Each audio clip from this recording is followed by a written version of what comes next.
How to adapt fantasy football strategy for any league format. When it comes to fantasy football, one size does not fit all.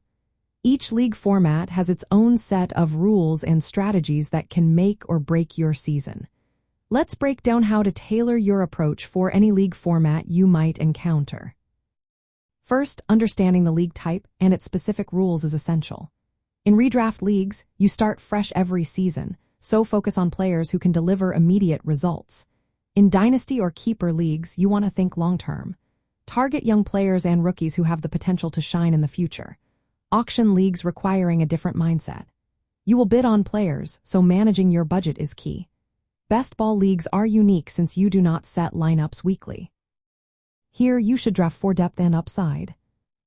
Next, adjust the value of players based on the format. In Superflex leagues, where you can start to quarterbacks, those players become more valuable. Into tight end leagues, tight ends gain importance due to their scarcity. In points per reception leagues, wide receivers and pass-catching running backs are more valuable than in standard scoring leagues.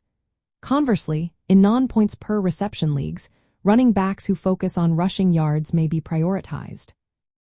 Your draft strategy should also change according to the league format. In redraft leagues, look for players with consistent weekly performance.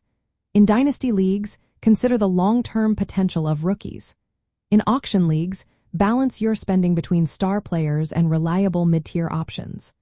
For best ball leagues, prioritize players who can score high points, as you cannot make in-season changes. Scoring settings can also impact player value. If your league rewards touchdowns heavily, goal line running backs and red zone receivers become more valuable. Leagues that offer bonuses for long plays or yardage milestones shift value toward explosive players. In individual defensive player leagues, focus on players who can generate turnovers or sacks. Planning for waivers, trades, and in-season management is another important aspect. In leagues that allow frequent roster changes, prioritize depth and keep an eye on emerging players for waiver wire pickups.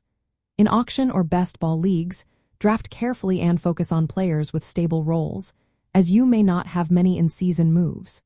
In Dynasty leagues, trade wisely to balance your current competitiveness with future potential. Lastly, think about practical applications. If your league starts to quarterbacks, make sure to draft at least 3 to cover injuries and bye weeks. Into tight end leagues, consider grabbing one elite tight end early and a high upside backup. In points per reception leagues with multiple flex spots, prioritize wide receivers who catch a lot of passes. In auction leagues, set player valuations based on your league's scoring and be ready to adjust your bids as needed. By understanding your league's format, scoring rules, and roster requirements, you can tailor your strategy to maximize your chances of success, no matter what league you join.